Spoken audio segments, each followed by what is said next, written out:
દોસ્તો, એક લાઈનમાં કહેવું હોય તો મિડલ ક્લાસના લોકોને પચશે નહીં, પણ તો પણ એક સારો મેસેજ આપતી ફિલ્મ એટલે જિંદગી વન્સ મોર.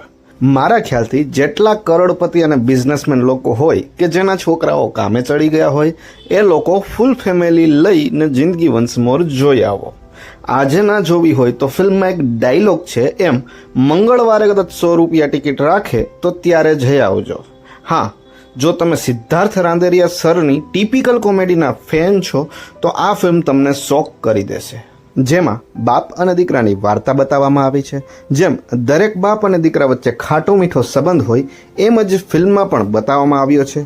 ટ્રેલર તમે કદાચ જોઈ લીધું હોય તો ખબર પડી જાય કે બાપે જિંદગીમાં ઘણી એન્જોયમેન્ટ કરી હશે, પણ બાપ બન્યા પછી એ માત્ર બાપ જ બનીને રહી જાય છે. વાર્તા તમે ઘણી ફિલ્મોમાં જોઈ જ હશે એવી છે. વધુ વાર્તાની વાત ન કરતા હું ફિલ્મના ગીતોના વખાણ કરીશ, જે મને ખૂબ જ ગમ્યા. સિનેમેટોગ્રાફીમાં કોઈ કસર છોડવામાં આવી નથી ધર્મા પ્રોડક્શન તરફથી, જે આંખોને ગમે એવી છે. એક્ટિંગમાં સિદ્ધાર્થ રાંદેરિયા સર અને આરતીબેન પટેલને જજ કરવા એ આપણું કામ નથી, પણ અહીં દિલ જીતવાનું કામ કર્યું છે જાહ્નવી ધકાણે, જે કેરેક્ટર જ્યારે પણ આવે ત્યારે આપણને મજા કરાવે છે.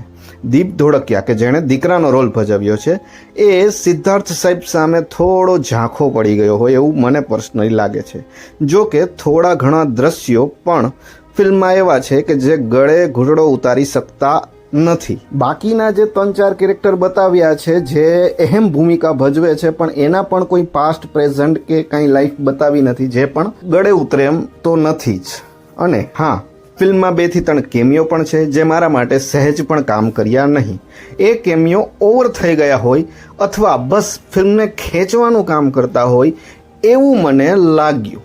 બાકી ઓવરઓલ મિડલ ક્લાસ ફેમિલીને 250 થી 300 કે 500 રૂપિયા ખર્ચીને આ ફિલ્મ જોવાની સલાહ હું નહીં આપી શકું. પણ જો તમે સિદ્ધાર્થ સરના ફેન હોય, તમારી પાસે રૂપિયા હોય અને તમને ઓફબીટ ફિલ્મો ગમતી હોય તો જિંદગી વન્સ મોર શું, ફિલ્મ પણ વન્સ મોર જોઈ શકાય. બાકી મિડલ ક્લાસ માણસને તો એક જ સલાહ આપીશ, જે થવું હશે એ થશે. પોતાના માટે અને પોતાના મિત્રો માટે સમય કાઢો અને એન્જોય કરો. કંઈ લઈને આવ્યા નહોતા અને કંઈ લઈને જવાના નથી ચાલતા ચાલતા. જય હિન્દ, વંદે માતરમ.